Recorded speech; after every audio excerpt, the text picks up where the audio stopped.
नमस्कार दोस्तों, study IQ देख रहे हैं आप और मैं हूं वरुण जौहरी। भारत की खुफिया एजेंसी RNAW के बारे में, research and analysis wing raw के बारे में आपने बहुत सारे वीडियोस देखे होंगे, बहुत सी कहानियां सुनी होंगी, पढ़ी होंगी। लेकिन आज इस वीडियो में आपको वो सब चीज़ें पता चलने वाली हैं जो कभी भी कहीं भी अभी तक अवेलेबल नेट पर नहीं है, किसी वीडियो के फॉर्मेट में भी नहीं है। यहाँ पर आपके लिए ये जो इन्फॉर्मेशन है हम 3 अलग अलग बुक्स में से निकाल कर लाए हैं, और ये बुक्स जो हैं वो लिखी हैं रॉ के फॉर्मर ऑफिसर्स ने। देश के कई ऐसे बड़े चेहरों ने इसे रिकॉग्नाइज़ किया है, इसके बारे में कहा है कि इसमें जो जानकारी है वो बेहद महत्वपूर्ण है और जानने लायक है। तो यहाँ पर हम इन 3 बुक्स में से आपके लिए ऐसी एक पूरी इन्फॉर्मेशन निकाल कर लाए हैं जिसमें आज आपको बताने वाले हैं कि आखिर भारत की खुफिया एजेंसी RNAW बनी कैसे। तो शुरुआत करते हैं। भारत के पास आज़ादी के बाद सिर्फ एक इंटेलिजेंस एजेंसी थी, डोमेस्टिक और फॉरेन दोनों इंटेलिजेंस के लिए। IB, intelligence bureau. Intelligence bureau को 1887 में 1887 में ब्रिटिश इंडियन गवर्नमेंट ने सेंट्रल स्पेशल ब्रांच की तरह एक तरह से बनाया गया था यहाँ पे ब्रिटिश इंडियन गवर्नमेंट के द्वारा। IB जो था वो उस समय हमारे डोमेस्टिक और फॉरेन दोनों जो इंटेलिजेंस थे उन पे काम करती है देश के लिए। लेकिन अब यहाँ पर होता क्या है, आज़ादी के बाद करीबन 15 साल बाद ही 1962 आता है, और 1962 में भारत की चाइना के साथ एक लड़ाई हो जाती है, एक जंग होती है। और इस वॉर ने, जो जिसे सीनो इंडियन वॉर कहते हैं, भारत और चाइना की जो लड़ाई हुई थी, इस वॉर ने यहाँ पे भारत का जो सिक्योरिटी इस्टेब्लिशमेंट था उसमें बहुत सारे बड़े बदलाव कर दिए। हुआ क्या यहाँ पे कि ये जो लड़ाई हुई इसके बाद IB को स्ट्रॉन्ग करने के लिए उसे और उसका काम जो है उसमें उसका काम जो है वो बढ़ जाए या उसके साथ में और भी एजेंसीज काम करने लगे, उसके लिए 2 ऑर्गेनाइजेशंस बनाई जाती हैं। एक थी ARC और एक थी SFF। ARC मतलब एविएशन रिसर्च सेंटर और SFF मतलब स्पेशल फ्रंटियर फोर्स। अब यहाँ पे 2 ऑर्गेनाइजेशन बनाई जाती हैं और इनका काम था कि ये जो चाइना से सटे हमारा जो पूरा बॉर्डर है वहाँ पे तिब्बतन हिमालयन रेंजेस में टेक्निकल ऑपरेशंस करना, वहाँ पे टेक्निकल इंटेलिजेंस करना, सीक्रेट ऑपरेशंस करना, ये सब यहाँ पे ARC और SFF का काम होने वाला था। तो अब ARC को यहाँ पे 4 जून 1963 को बनाया जाता है और इसी के साथ में 1 सितंबर 1963 को ARC के चीफ बनाए जाते हैं, उसके हेड बनाए जाते हैं IB के एक बहुत ही जाने माने तेज तर्रार बड़े ऑफिसर RNK यानी रामेश्वर नाथ काव, जिन्हें आप सभी जानते होंगे। तो यहाँ पे ARC के चीफ बनते हैं 1 सितंबर 1963 को एविएशन रिसर्च सेंटर के रामेश्वर नाथ काव। इधर हमारा ध्यान भारत का, हमारी इंटेलिजेंस एजेंसीज का, भारत का फोर्सेस का चाइना के ऊपर था। लेकिन यहाँ पर क्या होता है कि 3 साल निकलते हैं, 1965 आता है और चाइना से हटके जो हमारा दूसरा पड़ोसी है पाकिस्तान, यहाँ से पाकिस्तान बड़ी घुसपैठ करना शुरू कर देता है भारत के अंदर ऑपरेशन जिब्राल्टर के तहत। अब ये जो घुसपैठ होती है तो इसके बाद में एक जंग होती है 1965 वॉर की तरह, जिसको आप जानते हैं। इस वॉर में अगर देखा जाए तो जंग जहाँ पे, जो अगर आप रणभूमि की बात करें, जहाँ पे हमारे बॉर्डर्स की बात करें, इस लड़ाई की बात करें, तो भारत ने पाकिस्तान के 200 से ज़्यादा टैंक्स को नेस्तनाबूद कर दिया, ख़त्म कर दिया। करीबन 150 से ज़्यादा टैंक उसके कैप्चर कर लिए। भारत एक तरह से ये लड़ाई जीत चुका था जो पाकिस्तान के साथ हमारी जंग हुई थी। लेकिन जो कंक्लूसिव बताया जाता है, जो इसको आप अगर दस्तावेज़ों पर देखें, सर्च करें, तो ये बताया जाता है कि इसका जो रिजल्ट था वो स्टेलमेट रहा था। मतलब यहाँ पे दोनों ही कंट्रीज़ को विक्ट्री बताई जाती है। लेकिन यहाँ पर पाकिस्तान के जिस तरह से हमारी फ़ौज ने, हमारी इंडियन आर्मी ने टैंक डिस्ट्रॉय किए थे, जिस तरह उसके जगहों पर उसकी कब्जा किया था, उसके सोल्जर्स जिस तरह इसमें शहीद हुए थे, तो यहाँ पे भारत पूरी तरह से इसमें जीता था। लेकिन अब जब जंग होती है तो सबसे बड़ी चीज़ जो सामने आती है वो ये कि जंग पहली बात हुए ही ना। इसके लिए यहाँ पर बताया गया 1965 वॉर के बाद कि ये जंग टाली जा सकती थी। इस जंग का होना टाला जा सकता था अगर हमारे पास में इंटेलिजेंस होती, अगर हमारे पास में खुफिया जानकारियां होती। बताया गया कि ऑपरेशन जिब्राल्टर, जिसके तहत पाकिस्तान बहुत बड़ी मात्रा में घुसपैठ कर रहा था, कच्छ और कश्मीर में जो लगातार टेंशन चल रहा था लंबे समय से, हमारे पास इसकी बहुत ही कम खुफिया जानकारी थी, हमारे पास इसकी पूरी खुफिया जानकारी नहीं थी। और इसके बाद जब हमारी भारतीय सेना ने ऑपरेशन जिब्राल्टर को ख़त्म कर दिया, जब उसका ऑपरेशन पाकिस्तान का ये जिब्राल्टर जब फेल हुआ, तो हमारे पास ये भी इंटेलिजेंस वहाँ पर नहीं था, ये भी खुफिया जानकारी नहीं थी कि अब ये जो ऑपरेशन फेल होगा तो पाकिस्तान इस पर रिटेलिएट कैसे करेगा, रिस्पॉन्ड कैसे करेगा।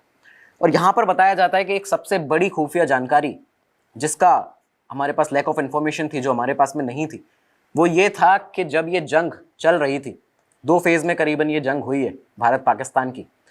इस जंग का जब ये ख़त्म होने वाली थी, उस समय तक ये बताया जाता है कि पाकिस्तान के पास एम्युनिशन, गोला बारूद ख़त्म होने के कगार पर था, क्योंकि अमेरिका से उस समय पाकिस्तान अपना जो गोला बारूद था, जो एम्युनिशन था, वेपनरी था, वो सब लेता था। और अमेरिका उस समय इस तरह की चीज़ करता था कि वो कभी भी 1 महीने से ज़्यादा तक का सप्लाई अपने ख़रीदारों को नहीं देता था। तो ये जो सप्लाई थी एम्युनिशन की, वो पाकिस्तान के पास जो अमेरिका से आ रही थी, वो सिर्फ 1 महीने की थी। और ये जंग जब ख़त्म होने वाली थी, उस समय तक ये जो एम्युनिशन था ये ख़त्म होने वाला था पाकिस्तान के पास। तो ये बताया जाता है कि अगर ये जंग और कुछ दिन चलती, तो वैसे तो हम ये जंग जीत ही चुके थे, जो भारत है वो ये जंग जीता है, लेकिन अगर ये जंग कुछ और दिन चलती तो हम दस्तावेज़ों पर पूरी तरह से इस जंग को जीत सकते थे, और ये जंग टाली भी जा सकती थी, क्योंकि अगर बाकी और इन्फॉर्मेशन हमारे पास में होती। तो यहाँ पर ये बताया जाता है कि ये खुफिया जानकारी हमारे पास में पाकिस्तान की नहीं थी कि उसके पास एम्युनिशन जो है वो ख़त्म होने वाला है। करीबन 22 सितंबर 1965 को जंग का जो स्टेलमेट हुआ है, जो दोनों के बीच में साइन हुआ है दोनों कंट्रीज़ के, लेकिन यहाँ पर हम ये जंग जीत सकते थे पूरी तरह से। अब जब ये सब पॉइंट सामने आते हैं कि एक हम पाकिस्तान के साथ जो हमारी जंग हुई, जो चाइना के साथ हमारी जंग हुई, यहाँ पे हम ये जंग को टाल भी सकते थे और इसमें जीत भी हासिल पूरी तरह से कर सकते थे। दोस्तों, आगे बढ़ने से पहले आपको बता दें, अगर आप यूपीएससी सिविल सर्विस एग्जामिनेशन की तैयारी कर रहे हैं और आईएएस बनना आपका लक्ष्य है, आप इस एग्ज़ाम को क्रैक करना चाहते हैं, तो यहाँ पर भारत का best education platform, best affordable education platform UPSC का स्टडी IQ आपके लिए लेकर आया एक program P2I, prelims to interview. इस प्रोग्राम की खासियत है कि यहाँ पर आपको प्रीलिम्स से लेकर इंटरव्यू तक की पूरी तैयारी कराई जाती है, और यहाँ पर आपको 2 बैचेस मिल जाते हैं, मॉर्निंग बैच और इवनिंग बैच। अपनी सहूलियत के हिसाब से यहाँ पर आप अपना बैच चूज़ कर सकते हैं। और नीचे जो कोड आपको दिख रहा होगा VJ लाइव, इसे लगाने के साथ ही आपको जो 65,000 का कोर्स है, जो 65,000 का ये प्रोग्राम है, वो 29,999 में आपको मिल जाता है। मतलब 65,000 का आपको जो कोर्स है वो मिल जाता है 29,999 के मैक्सिमम डिस्काउंट के साथ।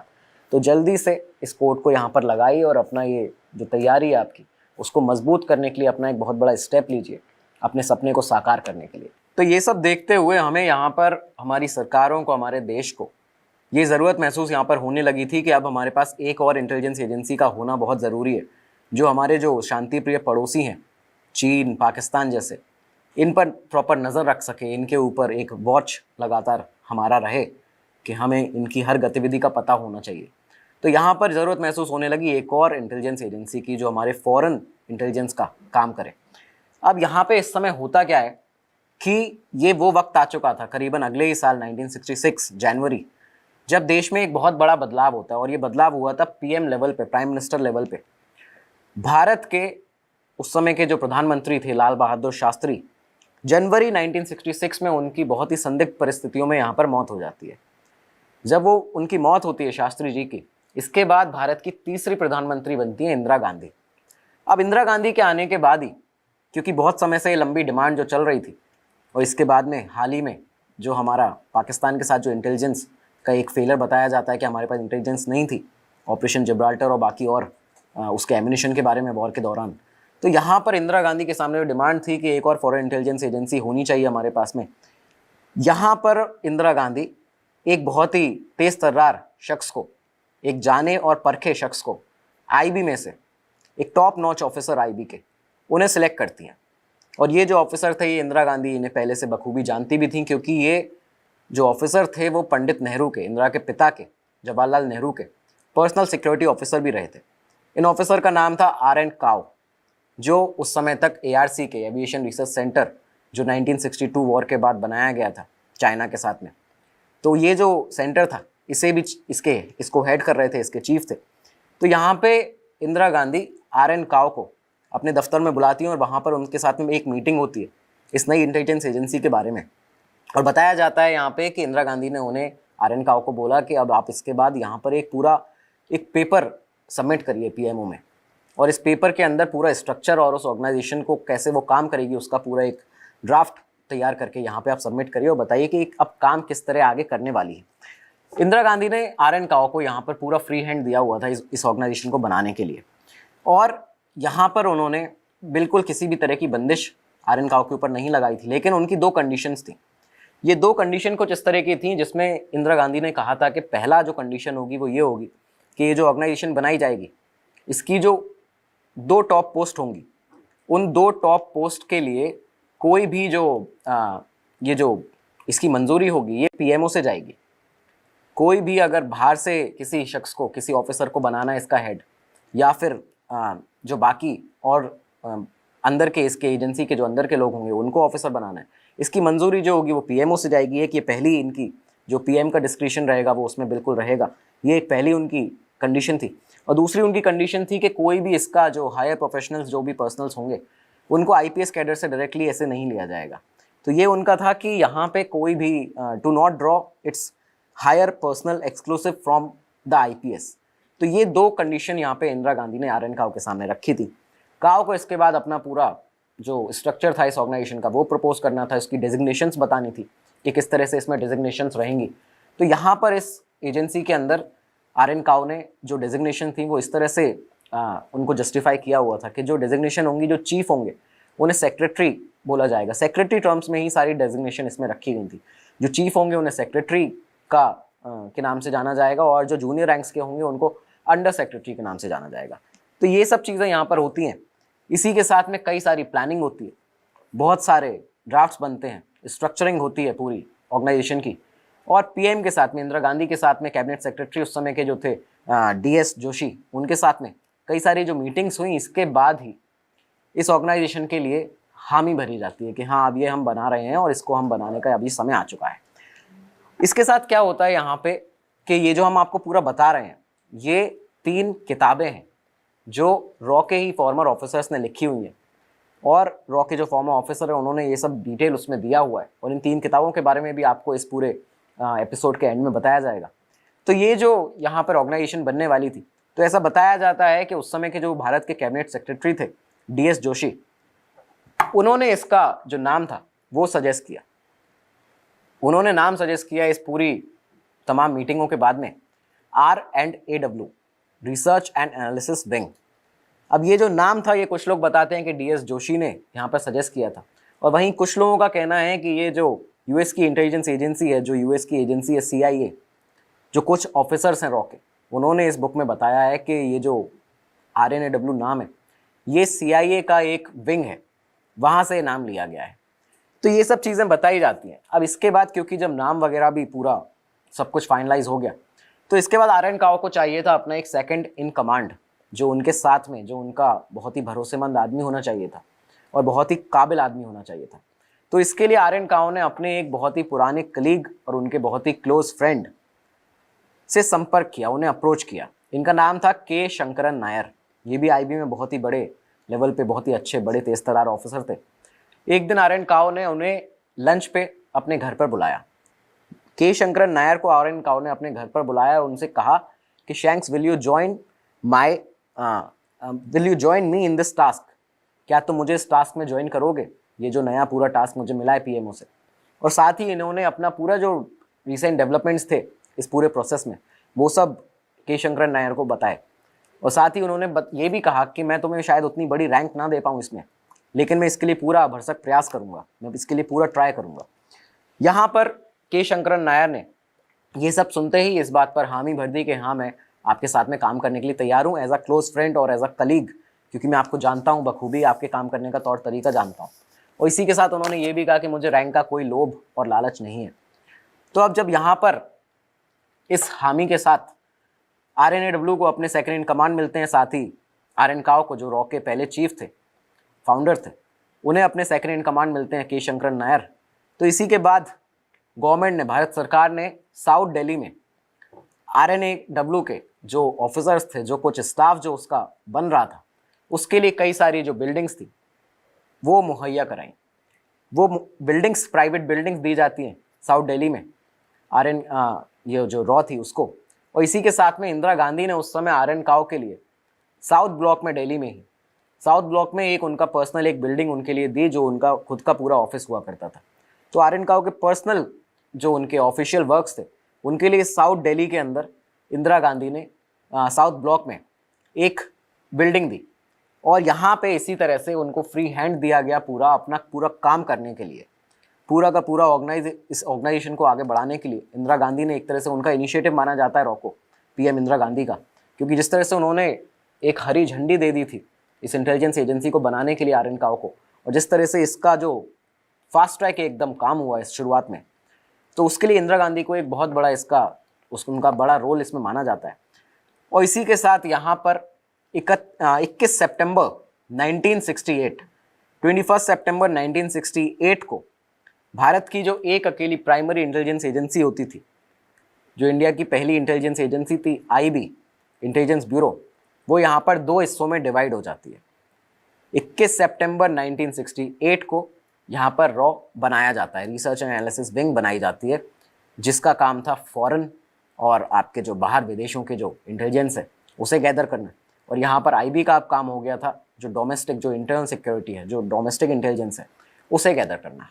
तो इसी के साथ यहाँ पर आईबी के इंटेलिजेंस ब्यूरो के 200 ऑफिसर्स को लेकर रॉ को बनाया जाता है, रॉ को शुरू किया जाता है। और रॉ को इन ऑफिसर्स को पता था कि इनका जो काम होना है वो फॉरेन इंटेलिजेंस का काम होना है, फॉरेन कंट्रीज़ में स्पाइंग करनी है, वहाँ पे जाके काम करना है, तो ये सब इन्हें पता था। साथ ही आर्यन काओ जो रॉ के पहले चीफ थे, उन्हें भी ये पता था कि ये लोग फेल होना अफोर्ड नहीं कर सकते, इन्हें इसमें कामयाब होना ही पड़ेगा। अब यहाँ पर RNAW को इसका पहला कैडर भी मिलता है, खुद का कैडर। अब रॉ के पास अपना खुद का कैडर था, उन्हें आईबी से ऑफिसर्स अलग से उस तरह से नहीं लेने थे, तो RNAW का यहाँ पे खुद का कैडर बनाया जाता है, RAS, research and analysis services. RAS ये जो कैडर था, इसका पहला बैच निकलता है 1971 में, और 1971 में ये जो बैच निकला RAS का, ये वो ऑफिसर्स थे जिनको लिया गया था, जिनको एक तरह से उनको सिलेक्ट इस तरह से किया गया था, एक रिटन एग्जाम होता था, उसके साथ में जो स्पाइंग ट्रेड क्राफ्ट होता है, जो स्पाई ट्रेड क्राफ्ट जिसे कहते हैं कि खुफिया जो आपकी स्किल है वो किस तरह की है, आपकी स्पाइंग स्किल कैसी है, ये सब परखने के बाद में, एक रिटन पूरा टेस्ट लेने के बाद में इन ऑफिसर्स को आगे निकाला जाता था इसमें। साथ ही ये जो ऑफिसर होते थे, एक तरह से पूरा कहा जाए कि रॉ टैलेंट होते थे। ये जो प्रोसेस था इस कैडर में सिलेक्ट होने का, ये पूरी तरह से आईबी से, इंटेलिजेंस ब्यूरो से अलग था। इंटेलिजेंस ब्यूरो में क्योंकि आईपीएस जो ऑफिसर्स होते थे उनसे वहाँ से सिलेक्ट करके ऑफिसर को लिया जाता था, लोगों को लिया जाता था जो आईपीएस होते थे वहाँ से, लेकिन रॉ का पूरा प्रोसेस लोगों को सिलेक्ट करने का टोटली अलग था।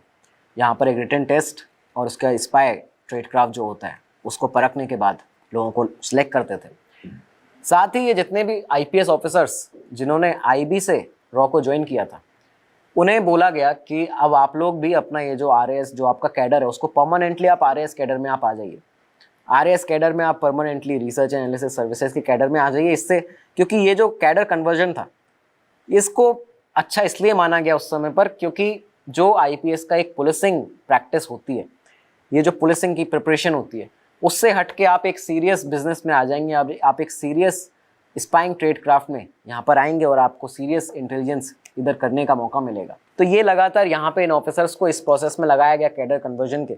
इसी के साथ आईपीएस ऑफिसर्स जिन्होंने रॉ को ज्वाइन किया था आईबी से, उन्हें फॉरेन पोस्टिंग्स पर भेजा गया, उन्हें अलग अलग कंट्रीज़ में पोस्टिंग्स पर भेजा गया। साथ में इनके नाम चेंज किए गए, इनके आइडेंटिटीज़ चेंज की गई, क्योंकि इनके नाम चेंज करने ज़रूरी थे कि फॉरेन मिशंस में कोई भी दूसरी एजेंसी का आदमी इन्हें पहचान सकता था, क्योंकि इनके जो सिविल सर्विसेज के जो इनकी लिस्ट थी उसमें सेम नाम होता, तो वहाँ से निकाल के पहचाना जा सकता था, इसलिए इनके सबके नाम चेंज किए गए। साथ ही इनकी जो फैमिलीज़ थी जो इनके साथ में गई थी, उन फैमिलीज़ के भी नाम चेंज किए गए। इन नए रॉ रिक्रूट्स को, ये जो नए लोग थे रॉ के, इन्हें 4 साल की करीबन ट्रेनिंग दी गई, उसके लिए उनके लिए असाइन किया गया इस 4 साल की ट्रेनिंग के लिए।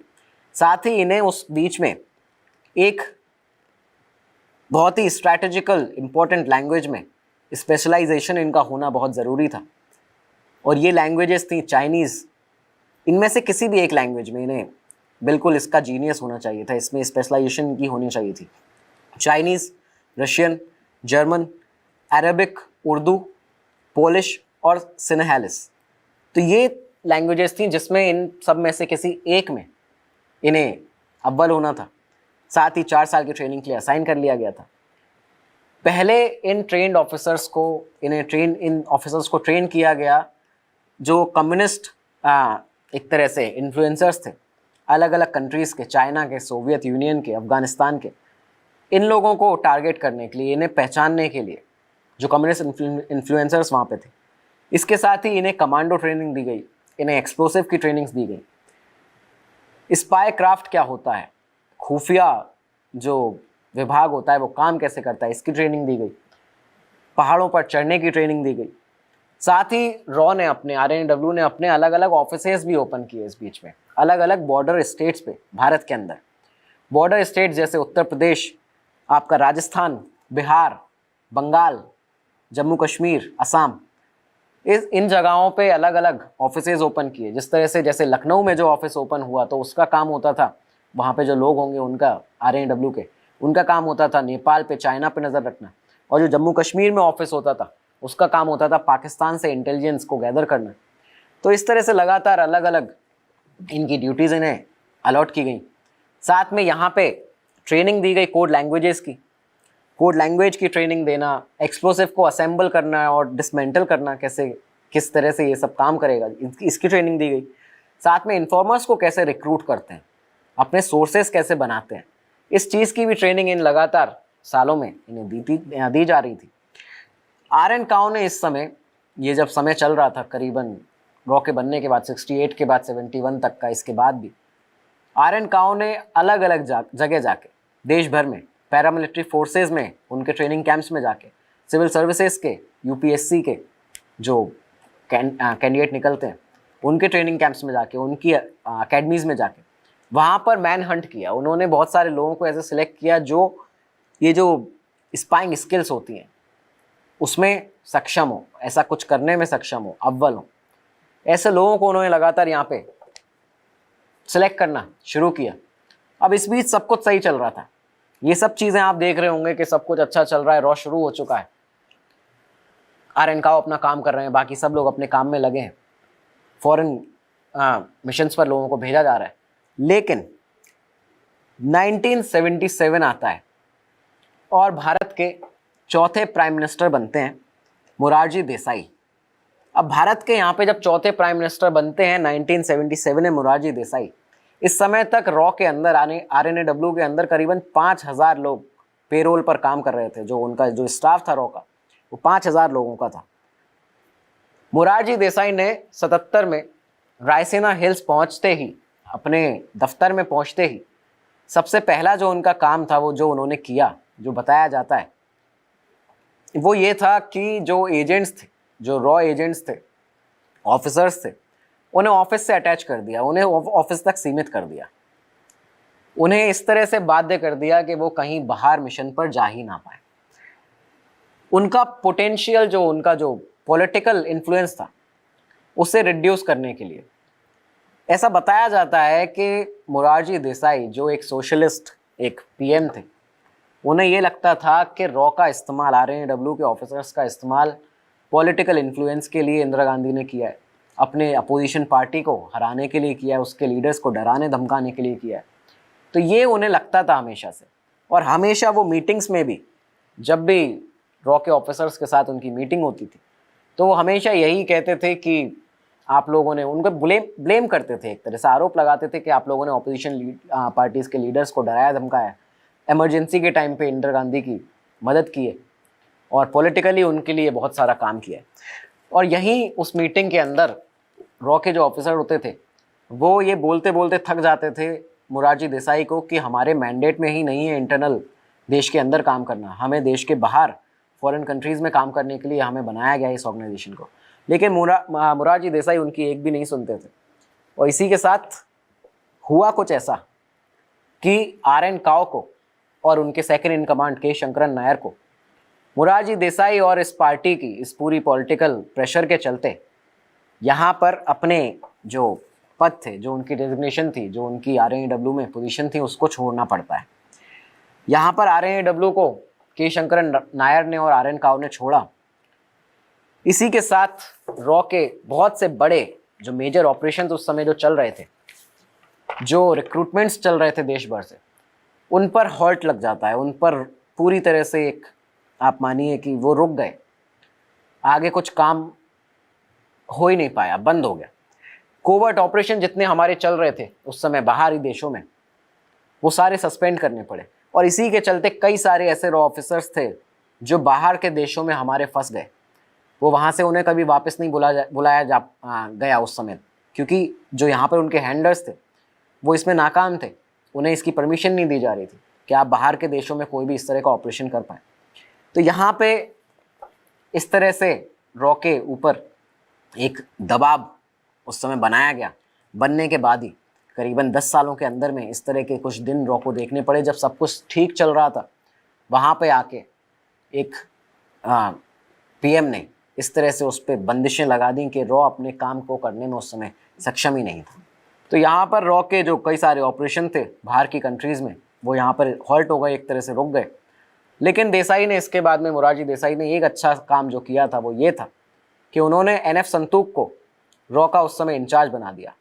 अब RNAW के इंचार्ज थे NF संतूक, और NF संतूक के आने के बाद में रॉ को थोड़ा सा राहत मिली, वो संभल पाया।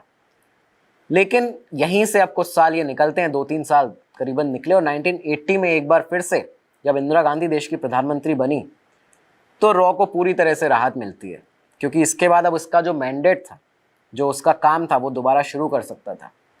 रॉ ने अपना यहाँ पे दोबारा काम शुरू किया। जो उसका मैंडेट था बाहरी कंट्रीज़ में, जो फॉरेन कंट्रीज़ हैं, उसमें ऑपरेशंस करना, वहाँ पे अपने लोगों को अपॉइंट करना, रखना, ये काम दोबारा शुरू होता है। लेकिन आप ये देखिए कि इस काम को फिर से दोबारा से ट्रैक पर लाने में, पूरी तरह जैसे ये पहले काम कर रहा था उस तरह से करने में करीबन रॉ को 4 साल लग गए। 84 तक आते आते रॉ दोबारा अपने पूरे फुल फॉर्म में आ पाया था काम करने के। जो एक बार 1977 में मोरारजी देसाई के आने के बाद रॉ को झटका लगा था, उससे वो उभर पाया करीबन 1984 तक। तो ये एक इस तरह का एक दबाव था जो रॉ पर बना। अब जब अक्टूबर 1984 में अगले प्राइम मिनिस्टर आते हैं, अगले प्रधानमंत्री आते हैं देश के, राजीव गांधी। इंदिरा गांधी की यहाँ पर मौत हुई 84 में, और इसके बाद राजीव गांधी को देश की कमान संभालनी थी। राजीव गांधी आए, और इस समय रॉ ने अक्रॉस द ग्लोब, मतलब पूरे दुनिया भर से कई सारी एक्शनेबल इंटेलिजेंस प्राइम मिनिस्टर को प्रोवाइड की। यहाँ पे भारत के पास कई सारी इंटेलिजेंस लगातार आने लगी थी हमारी कंट्री, नेबरिंग कंट्रीज से भी। लेकिन और जो राजीव गांधी थे वो इन सब से खुश भी थे, रॉ के इस काम से वो खुश थे, लेकिन उन्हें चाइना से एक अजीब तरह का डर था। और वो डर ये जो था, ये रॉ के जो फॉर्मर ऑफिसर्स हैं, जो उस समय चाइना की डेस्क पे भी अपॉइंट थे, जो असाइन थे, उनका ये कहना है कि राजीव गांधी को एक अलग तरह का डर यहाँ पर चाइना से रहता था। जबकि रॉ के ऑफिसर्स उन्हें, उनके जो चीफ थे, जो कई बार बता चुके थे राजीव गांधी को कि चाइना से हमें इस तरह की ऐसी कोई प्रॉब्लम नहीं है, लेकिन उनके दिमाग में ये वो डर था जो उनके जो नाना थे जवाहरलाल नेहरू, उन्हें प्रधानमंत्री होते, उनके प्रधानमंत्री पद पे रहते 1962 में, जब चाइना ने जिस तरह से भारत को हराया था उस जंग में, उसका वो कभी उससे उभर नहीं पाए एक तरह से राजीव गांधी। तो उन्हें इस बात का बहुत ज़्यादा लगातार डर बना रहता था कि चाइना कभी कुछ कर ना दे। तो ये बात बताते हैं रॉ के जो पुराने ऑफिसर्स थे, और यहाँ पे वो ये भी बताते हैं कि राजीव गांधी इस बात से इस तरह नहीं उभर पा रहे थे कि जब 1988 में दिसंबर में चाइना के जो सेंट्रल मिलिट्री कमीशन है, चाइना की सेंट्रल मिलिट्री कमीशन के चेयरमैन से मिलते वक्त डेंग जियापिंग, तो डेंग जियापिंग से मिलते वक्त राजीव गांधी इस तरह से उनसे मिले थे कि जैसे कोई बच्चा अपने स्कूल के प्रिंसिपल से मिलता है। तो इस तरह का उनको चाइना से डर था। बाकी कंट्रीज़ के ऊपर रॉ जिस तरह भी काम कर रहा था, लेकिन वो हमेशा चाइना का जब भी कोई मुद्दा आता था, कोई मसला आता था, तो वो उसमें सहम से जाते थे, ये बताया जाता है। राजीव गांधी के दौरान भी अच्छे से रॉ ने अपना काम किया, लेकिन इसके बाद जो राजीव गांधी के सक्सेसर आए, जो उनके बाद में प्राइम मिनिस्टर बने, वीपी सिंह और चंद्रशेखर, इनके बारे में बताया जाता है कि इन्होंने कभी भी रॉ के जो फॉरेन ऑपरेशंस थे, जो उसकी इंडियन फॉरेन पॉलिसी थी, इस पर कभी भी उतना ध्यान नहीं दिया। रॉ के कुछ ऑफिसर्स ऐसे हैं जो बताते हैं कि इन दोनों ही जो लीडर थे, ये अपनी पॉलिटिकल लेगेसी को, अपनी राजनीतिक जो इनकी महत्वाकांक्षाएं थी, जो इनकी लेगेसी थी, उसके लिए ये ज़्यादा चिंतित रहते थे इन्होंने कभी भी इंडिया फॉरेन कंट्रीज़, जो इंडियन की फॉरेन कंट्रीज़ थी, इंडिया की जो नेबरिंग कंट्रीज़ थी, उनके ऊपर कभी भी उस तरह से ध्यान नहीं दिया, कभी फॉरेन पॉलिसीज़ के ऊपर ध्यान नहीं दिया। 1968 से ही लगातार जब से रॉ काम कर रहा था, इसमें मेल फीमेल दोनों तरह के ऑफिसर्स काम करते। पहले जो फीमेल ऑफिसर्स थी उनका काम रहता था इकोनॉमिस्ट का, आपके जो ऑफिसर्स को रिक्रूट करना, इस तरह के काम, पॉलीग्राफी का काम रहता था, ठीक है, एनालिस्ट का काम दिया जाता था उन्हें। लेकिन टाइम के साथ साथ आज के टाइम पे जो हमारे रॉ की जो फीमेल ऑफिसर्स हैं वो साइबर सिक्योरिटी एक्सपर्ट हैं, वो एचआर डेजिग्नेशंस पे हैं, वो काम करती हैं लोगों को हायर करने का, एचआर स्पेशलिस्ट हैं, इंटेलिजेंस ऑपरेटिव हैं, काउंटर इंटेलिजेंस ऑपरेटिव्स हैं। तो ये लगातार मेल फीमेल दोनों कैंडिडेट रॉ के अंदर काम करते हैं। और ये जो बैकएंड पे जो पूरा काम चलता है रॉ के ऑफिसर्स का, जो बैकएंड ऑफिसर्स होते हैं वो भी हर एक बड़े मिशन में उतने ही बड़ी तरह काम करते हैं जितना कोई कोवर्ट ऑपरेशन पे गया कोई रॉ का एजेंट करता है। तो ये सब चीज़ें लगातार चलती हैं। इसी के साथ एक और किस्सा है 1999 का, कारगिल वॉर का। कारगिल वॉर के दौरान बताया जाता है, ये जो हम आपको बता रहे हैं सब कुछ, ये 3 बहुत ही जेन्युइन, बहुत ही बड़ी बुक्स में से, किताबों में से, जो खुद रॉ के ऑफिसर्स ने लिखी हैं, उनसे निकाल कर ये जानकारी आपके लिए हम लेकर आए हैं। और इन तीनों का आपको बाद में नाम भी इसमें बताया जाएगा, इस एपिसोड के एंड में सोर्सेज बताए जाएंगे। तो यहाँ पे एक कहानी है कारगिल वॉर की, 1997 की, एक जो बताई जाती है जिसका रॉ से कितना ताल्लुक था। ये बताया जाता है कि रॉ के 80 ऑपरेटिव्स कारगिल वॉर में गए हुए थे और इस वॉर के दौरान उन्होंने भरपूर अपना एकदम साहस के साथ में लड़ाई लड़ी है, जंग लड़ी है, जिसमें वो शहीद हो गए। बताया जाता है कि जब कारगिल वॉर के हीरोज़ को देश में प्रधानमंत्री अवार्ड दे रहे थे, जब उनको मेडल्स मिल रहे थे, तो ये सब देखने के बाद, दूरदर्शन पर, टीवी पर ये सब देखने के बाद, रॉ के जो ऑफिसर्स थे वो अपने ऑफिस में बहुत ज़्यादा इमोशनल हो रहे थे, क्योंकि उन्होंने भी अपने करीबन 80 साथियों को इसमें खोया था। इसी के साथ यहाँ पे हुआ क्या कि एक ऑफिसर ने उसमें से रॉ के एक मैसेज भेजा। उन्होंने ये स्टेप लिया कि ये जो हमारे जो ऑफिसर्स हैं, जो हमारे कलीग्स शहीद हुए हैं, रॉ के जो ऑफिसर शहीद हुए हैं, इन लोगों को भी इसका एप्रिसिएशन जो है, जो उन्हें रिकॉग्नाइज करना चाहिए, उन्हें एक्नॉलेज करना चाहिए, वो इनको मिलना चाहिए, वो उनका हक है अगर वो शहीद हुए हैं तो। इसी के तहत उन्होंने एक मैसेज भेजा उस समय के जो नेशनल सिक्योरिटी एडवाइज़र थे उन्हें, और अटल बिहारी वाजपेयी के जो प्रिंसिपल सेक्रेटरी थे उनको, उस समय क्योंकि अटल बिहारी वाजपेयी देश के प्रधानमंत्री थे कारगिल वॉर के दौरान, तो उनके प्रिंसिपल सेक्रेटरी को और भारत के एनएसए को, नेशनल सिक्योरिटी एडवाइज़र को, एक मैसेज भेजा गया इस प्रपोज़ल को देते हुए कि जो रॉ के ऑफिसर्स थे उन्हें भी इस तरह से रिकॉग्नाइज़ करना चाहिए, उन्हें अप्रिशिएट करना चाहिए। लेकिन पहले इस प्रपोज़ल को रिजेक्ट कर दिया गया, क्योंकि एक सीक्रेटिव मिशन था, एक सीक्रेट काम था जो रॉ के ऑफिसर्स ने किया था कारगिल वॉर में। लेकिन जब ये बात अटल बिहारी वाजपेयी को, उस समय के प्रधानमंत्री को, पता चलती है, तो इसके बाद अटल बिहारी वाजपेयी ने रॉ के कुछ बहुत बड़े ऑफिसर्स को अपने 7 RCR में, 7 रेसकोर्स रोड में, प्रधानमंत्री के बंगले में बुलाया और वहाँ पर करीबन 18 ऑफिसर्स के नाम बड़ी ज़ोर से पुकारे गए, उनके नाम लिए गए, उनके जो कंट्रीब्यूशन थे, जो उनका बलिदान था, उनकी जो पूरी लेगेसी, उनकी स्टोरी थी, उनकी परफॉर्मेंस थी, उसको पढ़ा गया, उसे बोला गया। और इसी के साथ यहाँ पे ये हिस्ट्री में, इतिहास में पहली बार हो रहा था कि रॉ के जो शहीद थे उन्हें स्पेशल मेडल्स दिए गए, उन्हें खास मेडल इसमें दिए गए, इस पूरे प्रधानमंत्री के कमरे में, उस बंद कमरे के अंदर 7 RCR के, यहाँ पर मेडल्स दिए जाते हैं। ये पूरा इवेंट वहाँ पर होता है, कोई भी खबर नहीं निकली, किसी को भी इसके बारे में बताया नहीं गया, कोई भी फोटोग्राफ रिलीज़ कभी नहीं किया गया। और इसी के साथ ही जब यहाँ पर मेडल वगैरह सब कुछ हो गया, तो हमारे जो रॉ के जाबाज अफसर थे, बड़े अफसर थे, जिनसे प्रधानमंत्री उस दिन मिले थे अटल बिहारी वाजपेयी, वो दोबारा से अपने काम पर लग जाते हैं। तो इस तरह से यहाँ पर भारत की जो खुफिया इंटेलिजेंस एजेंसी है raw, RNAW, research and analysis wing, वो काम करती है। और ये जो पूरी इन्फॉर्मेशन आपको इस एपिसोड में मिली है, उसके सोर्सेज ये 3 किताबें हैं, ये जो रॉ के फॉर्मर ऑफिसर्स रहे हैं उन्होंने लिखी है। पहली किताब है मिशन RNAW, RK यादव, जो फॉर्मर रॉ ऑफिसर रहे हैं, उन्होंने लिखी है। दूसरी किताब है RN काव, जेंटलमैन स्पाई मास्टर, नितिन ए गोखले ने ये किताब लिखी है। और तीसरी किताब है raw a history of Indian covert operations, जिसे यतीश यादव ने लिखा है। तो ये किताबें हैं जिनके अंदर से पढ़ के इस पूरी इन्फॉर्मेशन को निकाल के कि रॉ किस तरह से बनी थी, इसको आज आपके सामने प्रेजेंट किया है। साथ ही यहाँ पर आपको एक चीज़ और बताना चाहते हैं कि कई सारे आप ऐसे वीडियोस देखते होंगे इंटरनेट के ऊपर, यूट्यूब के ऊपर, जहाँ पे जिनमें बताया जाता है कि रॉ में सिलेक्ट कैसे हुए, रॉ में एनरोल कैसे करें, रॉ में रजिस्टर कैसे करें, आप कैसे एक रॉ ऑफिसर बन सकते हैं, आप कैसे एक रॉ एजेंट बन सकते हैं।